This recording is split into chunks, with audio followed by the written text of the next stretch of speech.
नमस्कार दोस्तों, मैं प्रशांत कौशिक समझ अंडे मंच पर आप सभी का हार्दिक स्वागत करता हूं। आप सभी जानते हैं इस समय लगातार राजनीतिक चर्चाएं जो हो रही हैं वह चुनाव को लेकर हो रही है। और जो 5 राज्यों के विधानसभा चुनाव थे उसमें तेलंगाना, राजस्थान को छोड़कर मिजोरम, छत्तीसगढ़ और मध्य प्रदेश 3 प्रदेश के चुनाव संपन्न हो गए हैं। और लगातार 3 प्रदेश से जो चुनावी जो संभावनाओं की बात की जा रही है, चुनाव परिणामों की संभावना की बात की जा रही है, वह कहीं ना कहीं ऐसा लगता है कि जो देश की राजनीति है उसका जो मूड है वह भी काफ़ी उसको प्रदर्शित कर रहा है। हालांकि 3 दिसंबर को चुनाव परिणाम आएंगे, उसके बाद पता चलेगा कि कौन सी पार्टी ने जीत प्राप्त की है। इसलिए उस पर हम जाते नहीं हैं कि कौन सी पार्टी जीत सकती है, किसकी संभावना है। लेकिन एक जो आम चर्चा है, जो एक कॉमन परसेप्शन निकल के सामने आ रहा है, उसमें ऐसा लगता है कि मध्य प्रदेश में कांग्रेस और बीजेपी के सामने बड़ा मुकाबला है। और ज़्यादातर लोगों का मानना है कांग्रेस को उसमें कहीं ना कहीं एज है, कांग्रेस कहीं ना कहीं बढ़त पर है।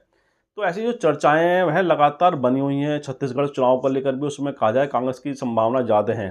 वहीं राजस्थान को लेकर भी माना जाता है कि जैसे वहाँ पे एक परंपरा रही है कि पिछले अनेक वर्षों से कि हर 5 साल में सरकार बदल जाती है, लेकिन इस बार माना जाए कड़ा मुकाबला, नेक टू नेक एक फाइट मानी जा रही है। और अशोक गहलोत की जो सोशल वेलफेयर की स्कीम है वह काफ़ी फ़ायदेमंद कांग्रेस के लिए हो सकती हैं चुनावी संभावनाओं को लेकर। वहीं बीजेपी के सामने जैसी चुनौती मध्य प्रदेश में लोग मान रहे थे कि कहीं बीजेपी ने सेल्फ गोल्फ तो निकल लिया है मध्य प्रदेश और छत्तीसगढ़ और राजस्थान के अंदर। ये कहा ही जाता है कि जो मध्य प्रदेश के जो मुख्यमंत्री शिवराज सिंह चौहान लगातार 18 साल जो 20 साल की अगर हम बात करें उसमें कुछ महीनों को बीच में छोड़ दें तो लगातार शिवराज सिंह चौहान वहाँ मुख्यमंत्री रहे हैं। और छत्तीसगढ़ में रमन सिंह लगातार 15 साल मुख्यमंत्री रहे हैं पिछले 5 साल को अगर छोड़ दें। और उसी तरह से वसुंधरा राजे राजस्थान में एक ऐसा बड़ा चेहरा है भारतीय जनता पार्टी का, जिसके इर्द गिर्द पूरी भारतीय जनता पार्टी की राजस्थान की राजनीति घूमती रही है। और पूरे पैन राजस्थान की बात करें तो वसुंधरा राजे से बड़ा कोई चेहरा राजस्थान में बीजेपी के पास नहीं है।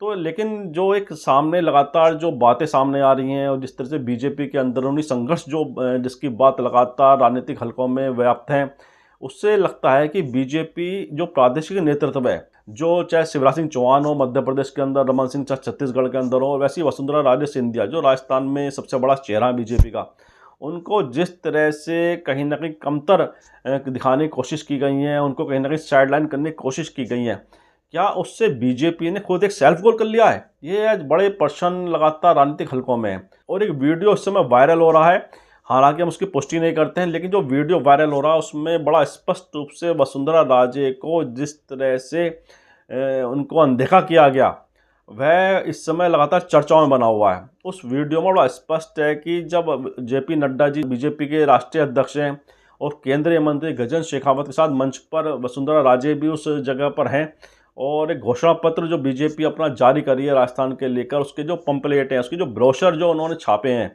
उसको दिखाने का प्रेस के माध्यम से जो उन्होंने उसको सार्वजनिक किया है दिखाने का, उसमें जब जेपी नड्डा जी उस ब्रोशर को उठाते हैं, वसुंधरा राजे लेने की कोशिश करती हैं और वहीं गजेंद्र शेखावत जी उसको ब्रोशर को ले लेते हैं। उसके बाद वसुंधरा राजे के चेहरे की जो भाव भंगिमाएँ हैं, जो उनके चेहरे के एक्सप्रेशन है, वह बताते हैं कि जिस तरह से उन्होंने एक टक गजेंद्र शेखावत की तरफ लगातार देखा और जो चेहरे पे जो एक्सप्रेशन है उनके गुस्से को वो दिखाता है कि किस तरह से वह तमतमा रही हैं, कि किस तरह से उनके चेहरे पर गुस्सा स्पष्ट रूप से दिखाई देता है, नाराजगी स्पष्ट रूप से दिखाई दे रही है।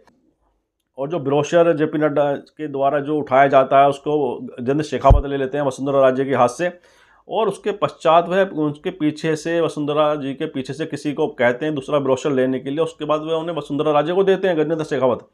लेकिन वसुंधरा राजे, अगर आप ध्यान से देखेंगे उस वीडियो को, तो उसमें वसुंधरा राजे उस ब्रोशर को तो लेती हैं, लेकिन उसको वे लेके सामने दिखाती नहीं, शो नहीं करती हैं, और उसको नीचे टेबल पर ही वह टिका लेती हैं, और साथ ही गुस्सा उनके चेहरे पर स्पष्ट रूप से दिखाई देता है। तो यह बताता है कि वसुंधरा राजे के प्रति जिस तरह से बीजेपी का केंद्रीय नेतृत्व अपनी नाराजगी को भी प्रकट कर रहा है और साथ ही उनको अनदेखा कर रहा है, वह बीजेपी की संभावनाओं को राजस्थान में बड़ा कमज़ोर कर रहा है, यह बड़ा स्पष्ट है। और आम चर्चा यही है कि अगर वसुंधरा राजे को उन्होंने पीछे किया, साइडलाइन किया, तो राजस्थान में बीजेपी को बड़ा नुकसान राजनीतिक रूप से हो सकता है, क्योंकि पैन इन राजस्थान के अंदर वसुंधरा राजे से बड़ा बीजेपी के पास आज के समय में, वर्तमान समय में कोई दूसरा नेता नहीं है जिसकी पूरे राजस्थान में पकड़ो, इसकी अपील हो पूरे राजस्थान के अंदर। हालांकि कुछ अलग अलग संभाग में, कुछ अलग अलग एरियो में उनके पास नेता जरूर हैं, जैसे गजेंद्र शेखावत कह लीजिए, या अर्जुन मेघवाल हैं जो केंद्रीय मंत्री हैं, दूसरे जो अन्य नेता हैं उनके, लेकिन पूरे राजस्थान की अगर बात करें तो वसुंधरा राजे से बड़ा बीजेपी के पास कोई नेता नहीं है। जैसे शिवराज सिंह चौहान को मध्य प्रदेश में पीछे करने की कोशिश की गई और उनकी जो मुख्यमंत्री पद की दावेदारी थी 2023 के वर्तमान के चुनाव में, उसको साइडलाइन करने की कोशिश की गई। और जो अन्य बड़े नेता थे, केंद्रीय नेता रहे हैं बीजेपी के मध्य प्रदेश में, जो मुख्यमंत्री पद के कभी दावेदार भी रहे हैं, जैसे नरेंद्र सिंह तोमर हों, चाहे प्रहलाद पटेल हों, या दूसरे विजयवर्गीय, कैलाश विजयवर्गीय जो उनके राष्ट्रीय महासचिव हैं, उन सबको चुनाव में उतारकर शिवराज सिंह चौहान को संदेश दिया गया कि आपकी पारी मुख्यमंत्री के तौर पर समाप्त हो गई है। और 3 दिसंबर को परिणाम सामने आएंगे, तो उसके बाद, जैसे मैंने कहा, कि उसके बाद ही पता चलेगा कि सरकार बीजेपी बना पाती है या कांग्रेस वहाँ पर सरकार बना लेने में सफल हो जाएगी। वहीं इसी प्रकार राजस्थान में भी अगर वसुंधरा राजे को शिवराज सिंह चौहान की तरह जिस तरह से आप पीछे करने की कोशिश बीजेपी के नेतृत्व के द्वारा की जा रही है, वह बड़ा बताती है कि बीजेपी राजस्थान के अंदर सब कुछ ठीक नहीं है, सब कुछ सामान्य नहीं है। और जो वीडियो वायरल हुआ है, उसने तो बड़ा स्पष्ट रूप से बड़ा संकेत दे दिया है कि चेहरे पर गुस्सा दिखाई दे रहा है, तो उससे वह वीडियो लगातार चर्चाओं में बना हुआ है। और उसके जो समर्थक वर्ग है वसुंधरा राजे का, वह भी कहीं ना कहीं उससे नाराज जरूर होगा। उनकी जो संवेदनाएं, उनकी जो भावनाएं हैं, उसको ठेस पहुंची है, और हो सकता है इसका नुकसान बीजेपी को हो सकता है। हालांकि चुनाव वही वाली बात है कि 3 दिसंबर को पता चलेगा कि किसका क्या नुकसान हुआ, किसका क्या फ़ायदा हुआ, कौन सी पार्टी ने जीत प्राप्त करी, कौन सी पार्टी को हार मिली।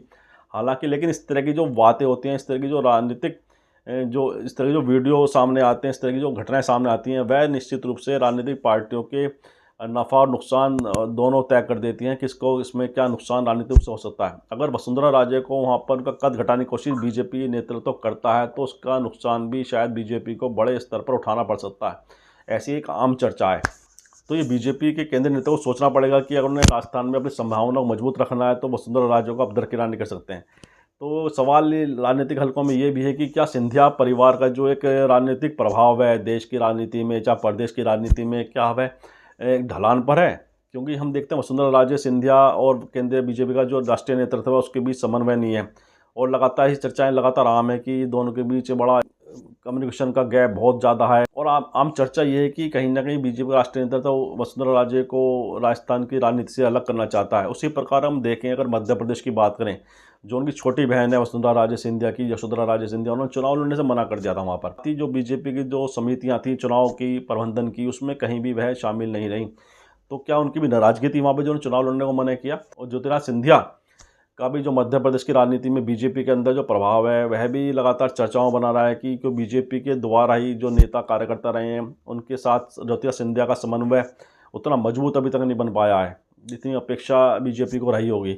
और जो उनके साथ विधायक आए थे, 22 विधायक, उसमें से कुछ लोगों को टिकट भी नहीं मिल पाया और दिलवा भी नहीं पाए। और सिंधिया ने कहीं ना कहीं इसको समझ भी रहे हैं कि इसका नुकसान भी हमें हो सकता है। तो इस तरह का हम देखें, सिंधिया परिवार की जो राजनीति है, ऐसा लगता है कहीं ना कहीं ढलान पर है, कहीं ना कहीं उनका जो सूरज है वो अस्त होता दिखाई देता है।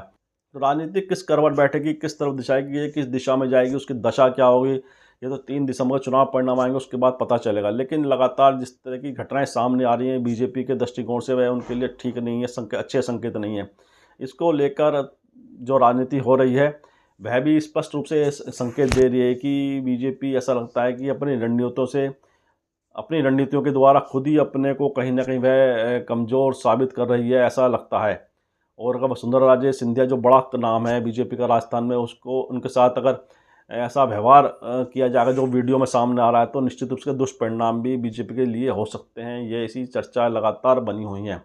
तो वसुंधरा राजे जिस तरह की मजबूत नेता हैं बीजेपी की राजस्थान के अंदर, और उनसे बड़ा चेहरा कोई नहीं है, लगातार ये कहा जाता है। विभिन्न राजनीतिक चर्चाओं में भी ये बात आम है कि वसुंधरा राजे को आगे रखना ही बीजेपी के लिए फ़ायदेमंद हो सकता है। लेकिन उनको दरकिनार करने की जो रणनीति बीजेपी ने अपनाई थी, तो वह बीजेपी के लिए नुकसानदायक साबित हो रही है। और राजस्थान की जो जिस तरह से नेक टू नेक फाइट है, उसमें ऐसी बातें भी बड़ी महत्वपूर्ण हो सकती हैं, बड़ा महत्वपूर्ण प्रभाव डाल सकती हैं राजनीतिक समीकरणों के अंदर, राजनीतिक प्रभाव उनका बन सकता है। मतदाताओं के मन में भी, मतदाताओं को भी वह कहीं ना कहीं प्रभावित कर सकता है। क्योंकि एक भावनाओं की बात होती है, संवेदनाओं की बात होती है। जब जो एक समर्थक वर्ग होता है, उसके अपने नेता से कहीं ना कहीं उनकी फीलिंग जुड़ी होती है, एक भावना जुड़ी होती हैं।